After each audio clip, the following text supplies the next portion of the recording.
سردار مسعود خان صاحب ہمارے ساتھ موجود ہیں، سابق سفیر رہے ہیں پاکستان کے امریکہ میں بھی، چائنا میں بھی۔ بہت شکریہ آپ کا سردار صاحب، اور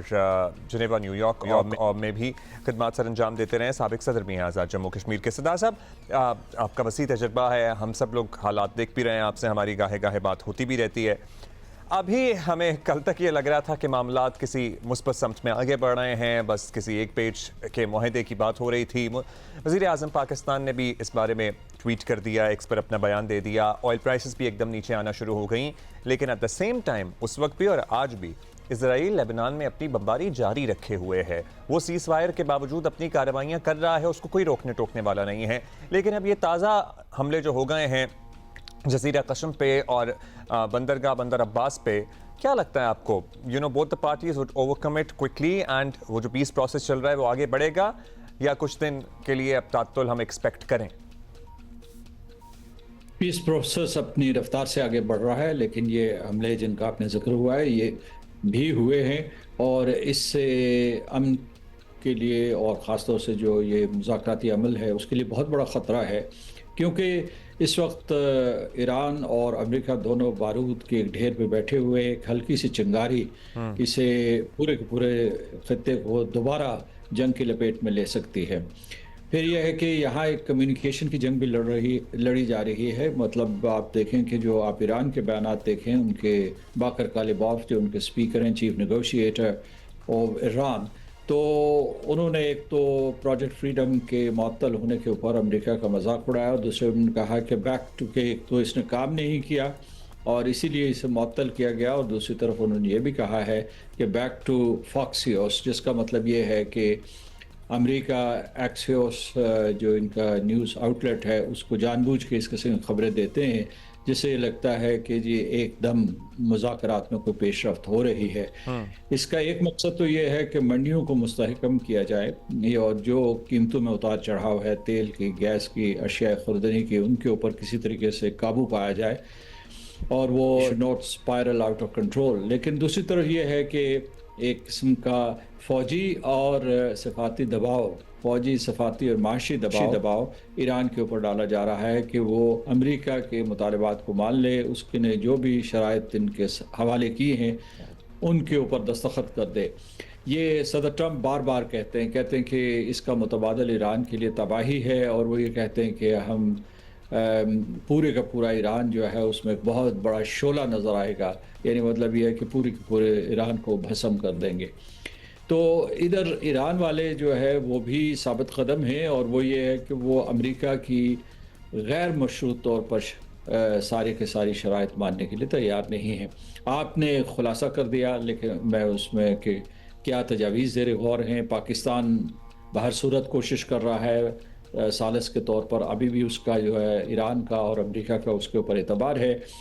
اور یہ جو کوشش ہے اس میں وہ جو آپ نے 3 نکات بتائے ہیں اس میں یہ ہے کہ سب سے پہلے میں یہ سمجھتا ہوں کہ ان کو آبنائے ہرمز کو کھولنا ہوگا، اور ایران کو، امریکہ کو اپنا محاصرہ اٹھانا ہوگا۔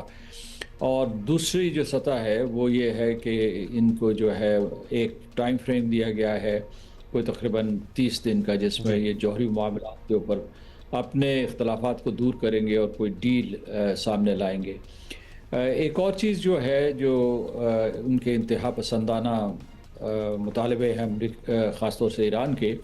وہ اپنی جگہ پہ قائم ہے۔ وہ یہ کہتے ہیں کہ آپ یہاں سے سارے کے سارے اڈے ختم کریں، ہمیں جو ہے ایک عدم جارحیت یا نان اگریشن پیکٹ ہمارے ساتھ کریں کہ آپ دوبارہ ایران کے اوپر آپ اور اسرائیل جو ہے حملہ نہیں کریں گے۔ یہ ایک اور ان کی شرط ہے۔ اور پھر یہ بھی ایک تجویز ہے کہ جب یہ تمام معاملات حل کر لیں، مثلا پہلا معاملہ جو ہے جوہری پروگرام کا ہے، اور دوسرا اس کے ساتھ جڑا ہوا جو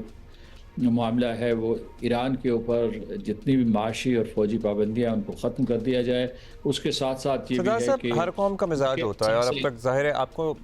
اور ایران اب بار بار یہ واضح بھی کر چکا ہے اپنے بیانات میں بھی ان کی لیڈرشپ، کہ اگر ہمیں دھوس اور دھمکیوں کے ذریعے منانے کی کوشش کی جائے گی تو وہ تو ہم مانیں گے نہیں۔ اب ظاہر ہے امریکہ بھی اسٹڈی کر رہا ہے، وہ جنگ لڑ رہا ہے ایک دوسرے فریق کے بارے میں، اس کی نیچر کے بارے میں، ان کے سوشل فیبرک کے بارے میں جانتا ہی ہوگا نا۔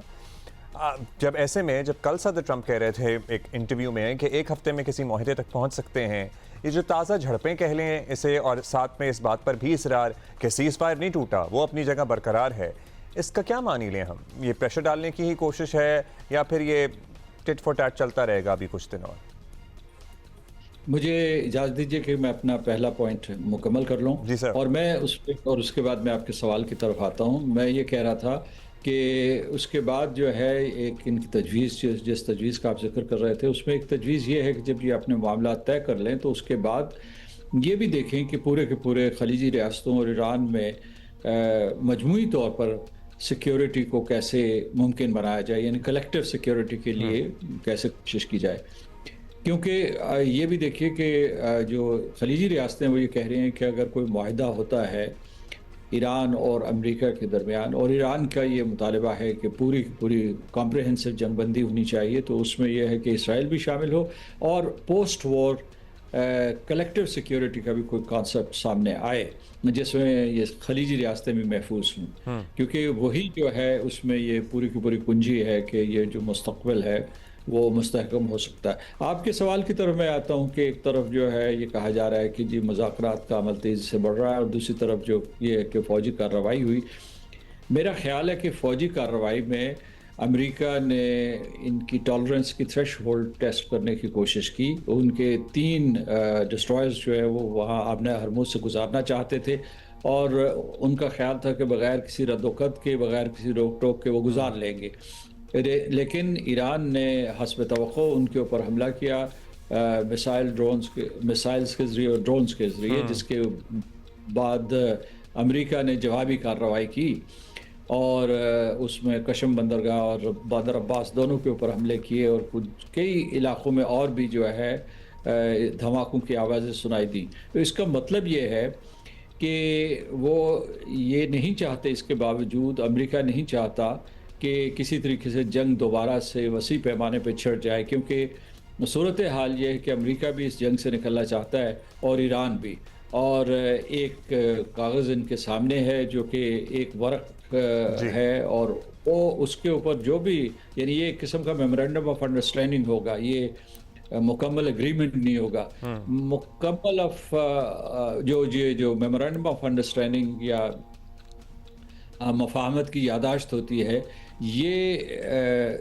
یہ جو یعنی میمورینڈم آف انڈرسٹینڈنگ کہیے، تو یہ جو ہوتی ہے اس کا مقصد یہ ہوتا ہے کہ ایک قسم کا پوائنٹر ہوتا ہے کہ جناب ایک بنیادی اتفاق ہوا ہے، اور اس کے بعد معاملات بعد میں طے کریں گے، یعنی مطلب کسی ٹائم فریم میں کریں گے، ایک فریم ورک یہ مہیا کر بنیادی دیتا ہے۔ چیزوں پر معاملات طے پا گئے، اور باقی جو حل طلب معاملات ہیں جو بڑے میجر ہیں اس پہ شاید وقت مزید لگے۔ ہوپ فلی یہ ایم او یو یا میمورینڈم آف انڈرسٹینڈنگ جو ہم کہہ رہے ہیں، یہ اس تک جلد پہنچ جائے دونوں پارٹیز۔ وقت کم ہے ہمارے پاس ہے۔ بہت شکریہ آپ کا once again, thank you for taking out time for us.